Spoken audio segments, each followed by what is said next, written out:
50 seat ಕೊಟ್ಟರೆ ನೀವು ಯಾವುದು ವಕ್ಫ್ ಬದಲಾವಣೆಗೆ ನೀವು ಸಪೋರ್ಟ್ ಅಲ್ಲ 15 ಪಾಯಿಂಟ್ ಇದೆ ಕೊಟ್ರಲ್ಲ ಅವರು ಮೌಲ್ವಿಗಳು, ನೀವು ಇದನ್ನೆಲ್ಲ ಅಕ್ಸೆಪ್ಟ್ ಮಾಡಿ ನಮ್ಮ ಸೇರಿಸಬೇಕು ಅಂತ ಹೇಳಿ. ಸಿ ಅದೆಲ್ಲ ಸ್ವಲ್ಪ ಕನ್ಸಾಲಿಡೇಷನ್ ಆಗಿರುತ್ತೆ. See that is why Modi ಅವರು ಈ ಸ್ಲೋಗನ್ ತೊಗೊಂಬಂದಿದ್ದು ಸೇಫ್ ಹೈ ಏಕ್ ತೋ safe high. So that is a very I think crucial issue. So Hindu ಅವ್ರು ಯಾವ ರೀತಿ ಮುಸ್ಲಿಮ್ಸನ್ನು ಕನ್ಸಾಲಿಡೇಟ್ ಮಾಡ್ಲಿಕ್ಕೆ ಕೊಟ್ಟರು, ಅದನ್ನು ಇಲ್ಲಿ ಹಿಂದೂಗಳ ಕನ್ಸಾಲಿಡೇಷನ್. ಸೊ ಆ ರೀತಿ ಒಂದು ರೀತಿಯ ಕನ್ಸಾಲಿಡೇಷನ್ ಆಗಿ ಡಿವಿಷನ್ ಆಗಿದ್ರೆ ಏನು ರಿಸಲ್ಟ್ ಏನು ಬೇಕಾದ್ರೆ ಆಗ್ಬೋದು ಅಲ್ಲಿ.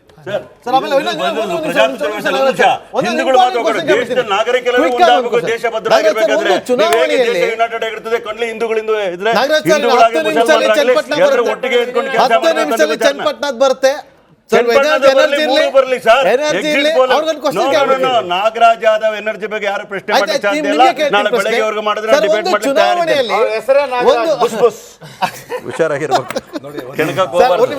ಸರ್, ಒಂದು ಚುನಾವಣೆಯಲ್ಲಿ ಒಂದು ಸಿನಿಮಾ ಪ್ರಭಾವ ಬೀರುತ್ತಾ? ಒಂದು ಸಿನಿಮಾ ಚುನಾವಣೆಯಲ್ಲಿ ಬೀರುತ್ತಾ? ಯಾಕಂದ್ರೆ ಏಕನಾಥ್ ಶಿಂದೆ ಅವರಿಗೆ ಯಾವ ರೀತಿಯಾಗಿ ಠಾಕ್ರೆ ಕುಟುಂಬ, ಠಾಕ್ರೆ ಅವರು ಎಷ್ಟು ಅವಮಾನ ಮಾಡಿದ್ರು, ಅವರು ಯಾವ ಕಾರಣಕ್ಕೋಸ್ಕರ ಸಿಎಂ ಹಂತದವರೆಗೂ ಬಂತು ಅಂತೇಳಿ ಒಂದು ಸಿನಿಮಾ ಸಾಕಷ್ಟು ಚರ್ಚೆ ಆಯ್ತು ಸರ್ ಮಹಾರಾಷ್ಟ್ರದಲ್ಲಿ. ಎಲ್ಲಾ ಸೋಷಿಯಲ್ ಮೀಡಿಯಾದಲ್ಲೂ ಕೂಡ ಅವರ ಸಿನಿಮಾನೇ ಹರಿದಾಡ್ತು. ಎಲ್ಲ ಒಂದ್ ಕಡೆ ಈ ಸಿನಿಮಾ ಈ ಬಾರಿ ಕೈ ಹಿಡಿಯುತ್ತಾ ಅವರಿಗೆ ಮತ್ತೊಮ್ಮೆ ಏಕನಾಥ್ ಶಿಂದೆಗೆ? ಅಲ್ಲ, ಏನ್ ಬೇಕಾದ್ರೆ ಆಗ್ಬೋದು. ಈಗ ಫಾರ್ ಎಕ್ಸಾಂಪಲ್ ಇದು ಏನು ಈ ಗುಜರಾತ್ ಸಿನಿಮಾ ಭಾಳ ಲೇಟಾಗಿ ಬರ್ತಾ ಇದೆ. ಅದೇನಾದರೂ ಒಂದು 10 ದಿವಸ ಮೊದಲೇ ಬಂದಿದ್ದರೆ ಅದು ದಟ್ ಆಲ್ಸೋ ಕೂಡ ಹ್ಯಾನ್ ಇಂಪ್ಯಾಕ್ಟ್ ಅಂತ. ಎಲೆಕ್ಷನ್ಸ್ ಮೇಲೆ ಯಾವುದೇ ರೀತಿಯ ಇಂಪ್ಯಾಕ್ಟ್ಗಳು ಇದ್ದೇ ಇರುತ್ತೆ. ಶಿಂದೆ ಅವರಿಗೆ ನೋಡಿ, BJPಗೆ ಈಗಲೂ ಕೂಡ ಹೇಳಲಿಕ್ಕೆ ತಯಾರಿಲ್ಲ ಅವರು ಯಾರು ಮುಖ್ಯಮಂತ್ರಿ ಆಗ್ತಾರೆ ಅಂತೇಳಿ. So Fadnavis by logic Fadnavis ಅವರಿಗೆ ಈ ಸರ್ತಿ ಅವಕಾಶ ಕೊಡಬೇಕು. ಯಾಕಂದರೆ ಅವರು ಶಿಂದೆ ಅವರಿಗೆ ಬಿಟ್ಕೊಟ್ಟಿದ್ದಾರೆ 2 ವರ್ಷ. ಅವರು CM ಆಗಿದ್ದವರು ಡೆಪ್ಯೂಟಿ CM ಸ್ಥಾನಕ್ಕೆ ಹೋದವರು. ಆ್ಯಂಡ್ ಅಲ್ಲಿ ಅವರ ಒಂದು ಅಲಯನ್ಸ್ ಉಳಿಬೇಕಾದ್ರೆ ಫಡ್ನವೀಸ್ ರೋಲ್ ಭಾಳ ಇಂಪಾರ್ಟೆಂಟ್ ರೋಲ್ ಇದೆ. ಆ್ಯಂಡ್ ಈ was a very good chief minister. Actually ಪಾಪ ಅವರಿಗೆ ಟೈಮ್ ಯಾವ ಥರ ಗೊತ್ತೀರಿ? ಈಗ ಮುಖ್ಯಮಂತ್ರಿ ಉಪಮುಖ್ಯಮಂತ್ರಿ ಆದರು ಅಂತ ಹೇಳೋದನ್ನು ಪಾಸಿಟಿವ್ ಆಗಿ ತಗೊಳ್ತೀರಾ, ನೆಗೆಟಿವ್ ಆಗಿ ತಗೊಳ್ತೀರಾ? ಯಾಕಂದರೆ ನಾನು ಕರ್ನಾಟಕದ ಉದಾಹರಣೆ ಕೂಡ ಕೊಡ್ತೀನಿ ಅದಕ್ಕೆ ಸಂಬಂಧಪಟ್ಟ ಹಾಗೆ. ಜಗದೀಶ್ ಶೆಟ್ಟರು ಒಬ್ಬ ಮುಖ್ಯಮಂತ್ರಿ ಆದಾಗ ಭಾಳ ಟೀಕೆಗೆ ಒಳಗಾಯ್ತು. ಏನು ಮುಖ್ಯಮಂತ್ರಿ ಆಗಿದ್ದವರು ಯಾಕೆ ಒಂದು ಮಂತ್ರಿ ಆದರು ಅಂತೇಳಿ. ಈಗ ನೀವು ಹೇಳಿ ನನಗೆ, ಫಡ್ನವೀಸ್ ಅವರು ಮುಖ್ಯಮಂತ್ರಿ ಆಗಿದ್ದವರು ಉಪಮುಖ್ಯಮಂತ್ರಿ ಆಗಿದ್ದನ್ನು ಅದನ್ನು ಪ್ರಶಂಸಿಸಬೇಕು, ಟೀಕಿಸಬೇಕು? ಅಲ್ಲ, ನಾನು ಪ್ರಶಂಸಿಸಬೇಕು ಅಂತ ಅನ್ಸುತ್ತೆ. ಯಾಕಂದ್ರೆ ಅವರು ಪಕ್ಷಕ್ಕೋಸ್ಕರ he was ready to sacrifice. ಪಕ್ಷ ಹೇಳ್ತು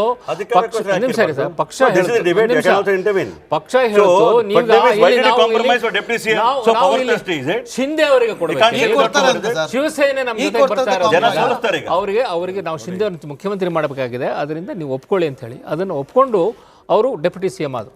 ಈಗ ತಿರ್ಗಾ ಏನಾದ್ರು ಅವ್ರು ಅಧಿಕಾರಕ್ಕೆ ಬಂದರೆ ಬೈ ಲಾಜಿಕ್ ನನಗನ್ಸುತ್ತೆ ಅವರು he should become the chief minister. ಆಗ ಇವರು ಶಿಂದೆ ಅಂಡ್ ಇವರು ಅಲ್ಲ, see some kind of understanding ಕೂಡ ಕರ್ಕೊಂಡ್ ಬಂದಿದ್ದು ಶಿಂದೆ ಅವರಿಗೂ ಕೊಡಬಹುದು ಸ್ವಾಮಿ. ಆಯ್ತು, ಅವರೇ ಮಾಡಲಿ. ಮೊದಲು ಜೊತೆಗಿದ್ದವರು ನಿಮಗೆ ಸಿಗಬೇಕಾಗಿತ್ತು, ದೇವೇಂದ್ರ ಫಡ್ನವೀಸ್ ಅವರಿಗೆ ಸಿಗಬೇಕಾಗಿತ್ತು. ಈಗ BJPಗೆ 120 ಸೀಟ್ ಬಂದು ಶಿಂದೆ ಅವರ ಇದಕ್ಕೆ ಒಂದು 50-60 ಸೀಟ್ ಬಂದ್ರೆ ತಿರ್ಗಾ ಶಿಂದೆಗೆ ಕೊಡ್ಬೇಕಂತ ಹೇಳ್ತೀರಾ? ಅಲ್ಲ ಸರ್, ಅಮಿತ್ ಶಾ ಯಾಕೆ ಬೇಡ ಅಂತ ಹೇಳಿದ್ರು, ನಮಗೆ ಕೊಡಿ, ನಮ್ಗೆ ಜಾಸ್ತಿ ಇದೆ BJP ಅಂತ ಕೇಳಿದ್ದವರು. ಆಗಿದೆ ಲಾಸ್ಟ್ ಟೈಮ್, ಅದಾಗಿ 2 ವರ್ಷ ಇವರು ಮುಖ್ಯಮಂತ್ರಿ ಆಗಿದ್ದಾರೆ. ಸೊ ಬೈ ರೊಟೇಷನ್ ನೋಡಿ, ಮಹಾರಾಷ್ಟ್ರದಲ್ಲಿ ನಾವು ಆಗ್ಲೇ ಪರ್ಸೆಂಟೇಜ್ ಬಗ್ಗೆ ಮಾತಾಡ್ತಾ ಇದ್ವಿ.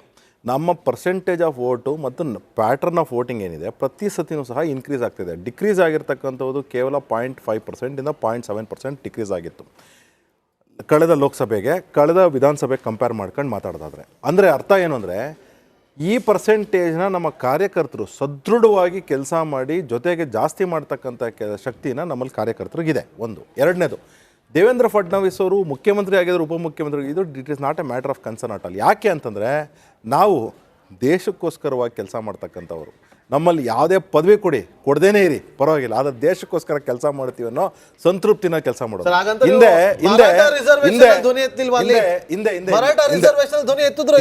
ಹಿಂದೆ ಧ್ವನಿ ಎತ್ತಿದ್ರ ಇಲ್ವಾ? ಹೌದು, ಖಂಡಿತವಾಗ್ಲೂ. ದೇಶಕ್ಕೋಸ್ಕರ ಅಂತ ಹೇಳಿ ಮರಾಠ ರಿಸರ್ವೇಶನ್ ಬೇಕು ಅಂತ ಹೇಳಿ ಧ್ವನಿ ಎತ್ತಿದ್ರ? ಏನಾಗಿದೆ ಇವತ್ತೇನಾಗಿದೆ, ಒಕ್ಕಲಿಗ ಸಮುದಾಯ ಅಥವಾ ಲಿಂಗಾಯತ ಸಮುದಾಯ ಅಥವಾ ಮರಾಠ ಸಮುದಾಯ ಅಥವಾ ಬೇರೆ ಬೇರೆ ಸಮುದಾಯಗಳೇನಾಗಿದೆ, ಲ್ಯಾಂಡ್ ಹೋಲ್ಡಿಂಗ್ ಏನಾಗಿದೆ ಅದು ಕಡಿಮೆ ಆಗ್ಬಿಟ್ಟಿದೆ. ಆ ಲ್ಯಾಂಡ್ ಹೋಲ್ಡಿಂಗ್ ಕಡಿಮೆ ಆಗಿರೋದ್ರಿಂದ ಏನಪ್ಪ, ರೈತ ಯಾರಿರ್ತಾನೆ ಅಂದ್ರೆ ಲ್ಯಾಂಡ್ ಹೋಲ್ಡಿಂಗ್ ಎಲ್ಲರೂ ಕಡಿಮೆ ಆಗಿರ್ತದ್ರಿ. ಒಕ್ಕಲಿಗರು ಕಡಿಮೆ ಆಗಿದ್ರೆ, ಲಿಂಗಾಯತ ಕಡಿಮೆ ಆಗಿದ್ರೆ, ಯಾದವರು ಕಡಿಮೆ ಆಗಿದ್ರೆ, ಕುರುಬರು ಕಡಿಮೆ ಆಗಿರ್ತದೆ. ಅದನ್ನ ಲಾಜಿಕ್ ಅಲ್ಲ. ಫಡ್ನವೀಸ್ ಮಾತ್ರ ದೇಶಕ್ಕೋಸ್ಕರ ಕೆಲಸ ಮಾಡೋರು, ಬೇರೆಲ್ಲ ದೇಶದ್ರೋಹಿಗಳ. ಏನ್ ಮಾತಾಡ್ತೀನಿ? ಚುನಾವಣೆಗೆ ನಿಮ್ಮ ಆಡಳಿತ ವೈಫಲ್ಯಗಳು, ನಿಮ್ಮ ಕಾನೂನು ಸುವ್ಯವಸ್ಥೆ ಸರಿ ಇರಲಿಲ್ಲ, ನಿಮ್ಮ ಆಶ್ವಾಸನೆಗಳು, ನಿಮ್ಮ ಮ್ಯಾನಿಫೆಸ್ಟೋದಲ್ಲಿ ವಿಚಾರಗಳನ್ನ ಇಂಪ್ಲಿಮೆಂಟ್ ಮಾಡಲಿಲ್ಲ, ಜನ ತಿರಸ್ಕಾರ ಮಾಡ್ತಾರೆ. ಜನ ಮಂತ್ರಿಗಳು ಸೇಫ್ ಆಗಿಲ್ಲ ಅನ್ನೋ ಎಕ್ಸ್ ಮಂತ್ರಿಗಳು ಹೋಮ್ ಮಿನಿಸ್ಟರ್ಗೆ ಗಲಾಟೆ ಮಾಡಿರ್ತಕ್ಕಂಥ ನೋಡಿದ್ದೇವೆ. ಲಾ ಅಂಡ್ ಆರ್ಡರ್ ಕೈಗೆ ಹಿಡಿತದಲ್ಲಿ ಇಟ್ಕೊಳ್ಳಕ್ ಆಗದೆ ಇರೋರು ದೇಶಭಕ್ತಿ ರೀತಿಯಲ್ಲಿ ಮಾತಾಡ್ತೀರಿ. ಅಧಿಕಾರ ಲಾಲಸೆ ಇರ್ತಕ್ಕಂಥವ್ರು ಆಪರೇಷನ್ ಕಮಲ ಮಾಡಿ ಬೇರೆ ಪ್ರಾಣಿಗಳ ಅಧಿಕಾರ ಮಾಡಿರ್ತಕ್ಕಂಥದ್ದು ಯಾವ ಕಾರಣಕ್ಕೆ ಶಿವಸೇನೆ ನೋಡಿದ್ರೆ, ಯಾವ ಕಾರಣಕ್ಕೆ ನೀವು ನೋಡಿದ್ರೆ ಸಾವಿರಾರು ಜನ ಆತ್ಮಹತ್ಯೆ ಆಗಿರ್ತಕ್ಕಂಥದ್ದು ಮಹಾರಾಷ್ಟ್ರದಲ್ಲೇ, ಸಾವಿರಾರು ಜನ ಆತ್ಮಹತ್ಯೆ ಆಗಿರ್ತಕ್ಕಂಥದ್ದು ನಮ್ಮ ಬಿಜೆಪಿ ಆಡಳಿತದಲ್ಲಿ, ಬಿಜೆಪಿ ಸರ್ಕಾರದ ನೇತೃತ್ವದಲ್ಲಿ. ನೀವು ಶಿವಸೇನೆ ನೋಡಿದ್ರಿ, ಎನ್ಸಿಪಿ ನೋಡಿದ್ರಿ, ರಾಜ್ಯ ನಿಮ್ಮ ಕ್ಷಮಿಸ್ತೀರಾ? ನಿಮ್ಮನ್ನ ದೇಶ ಭಕ್ತರು ಅಂತಾರ? ಪ್ರಜಾತಂತ್ರ ವ್ಯವಸ್ಥೆ ಮಾರಕ ಶಕ್ತಿಗಳು, ಇಡೀ ಪ್ರಾಂತ್ಯ ಬೆಂಕಿ ಹಾಕ್ತಕ್ಕಂಥವ್ರು, ಇಡೀ ಕಾನೂನು ಸೇರಿದ ಹಾಳು ಮಾಡಿದವರು, ಯುವಕರಿಗೆ ನಿರುದ್ಯೋಗನ ಹುಟ್ಟಾಕ್ತಂಥವ್ರು. ನಾನು ಹೇಳ್ತಾ ಇದ್ದೀನಿ ಕೇಳಿ, ಆಪರೇಷನ್ ಕಮಲದ ರೂವಾರಿಗಳು ನೀವು. ಈ ದೇಶ ಪ್ರಜಾತಂತ್ರ ವ್ಯವಸ್ಥೆನ, ಸಂವಿಧಾನವನ್ನ ಬೀದಿಗೆ ಚೆಲ್ಲಿರ್ತಕ್ಕಂಥವ್ರು ನೀವು. ನಿಮ್ಮಂತವ್ರನ್ನೆಲ್ಲ ನಮ್ಗೆ ದೇಶಭಕ್ತಿ ರೀತಿಯಲ್ಲಿ ದೇಶಕ್ಕೋಸ್ಕರ ಕೆಲಸ ಮಾಡೋರು, ಲೂಟಿಕೋರರು ನೀವು. ಹೆಂಗ್ರೆ ಓಟ್ ಹಾಕ್ತಾರೆ? ಖಂಡಿತವಾಗ್ಲೂ ಸೋಲ್ಸಿ ಮನೆ ಕಳಿಸ್ತಾರೆ. 160 ಸೀಟು ಕಾಂಗ್ರೆಸ್ ಗೆಲ್ತದೆ. ಬರ್ದಿಟ್ಕೊಳ್ಳಿ. ಚನ್ನಪಟ್ಟಣದಲ್ಲಿ ಸೋಲ್ತೀರಾ, ಶಿಗ್ಗಾಂವಲ್ಲಿ ಸೋಲ್ತೀರಾ, ನೀವು ಸಂಡೂರಲ್ಲಿ ಸೋಲ್ತೀರಾ. ಬರ್ದಿಟ್ಕೊಳ್ಳಿ. ಸವಾಲ್ ಹಾಕ್ತೀನಿ ನಿಮ್ಗೆ. ಬರ್ದಿಟ್ಕೊಳ್ಳಿ. ನೀವು ಸೋಲು ನಿಮ್ಮಲ್ಲಿ ನಾವು ಗೆದ್ರೆ ಮೋದಿ ರಾಜೀನಾಮೆ ಕೊಡ್ತಾರಾ? ನಾವು ಗೆದ್ರೆ ಮೋದಿ ರಾಜೀನಾಮೆ ಕೊಡ್ತಾರಾ? ಒಂದು ವೇಳೆ ಚನ್ನಪಟ್ಟಣ ಗೆದ್ರೆ ನರೇಂದ್ರ ಮೋದಿ ರಾಜೀನಾಮೆ ಕೊಡ್ತಾರಾ? ಅಮಿತ್ ಶಾ ರಾಜೀನಾಮೆ ಕೊಡ್ತಾರಾ?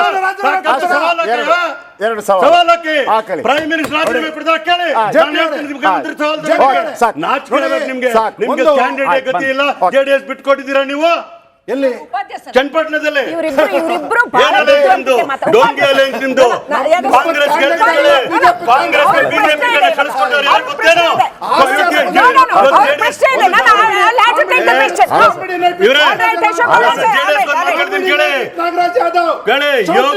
ಯೋಗೇಶ್ವರ್ನ ಕಳಿಸ್ಕೊಟ್ಟಿದ್ದೆ ಬಿಜೆಪಿ.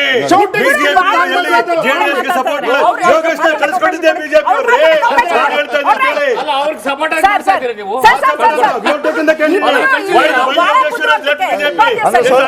ಅಂದ್ರೆ ಯೋಗೇಶ್ವರನ ಸೋಲಿಸ್ತೀರಾ?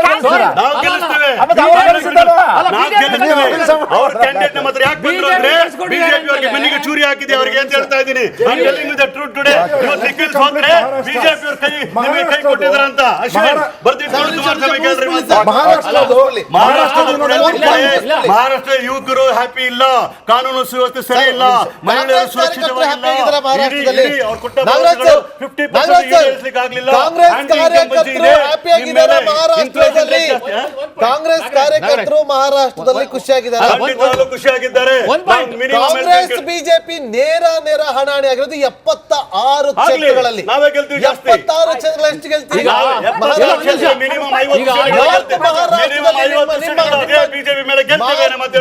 ಮಹಾರಾಷ್ಟ್ರದಲ್ಲಿ ಯಾವ ಸ್ಟ್ರಾಟಜಿ ಯೂಸ್ ಮಾಡಿದ್ರಿ?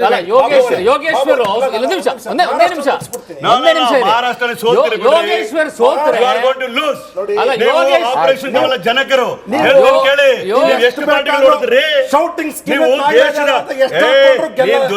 ಬೇರೆ ವಕ್ತಾರ ಹತ್ರ ಹೇಳಗಳಮ್ಮ, ನನ್ನ ಹತ್ರ ನಡೆಯಲ್ಲ. ಕೇಳ್ಕೊಳ್ಳಿ, ಶಿವಸೇನಾ ಮನೆ ಆಳ್ಕೆ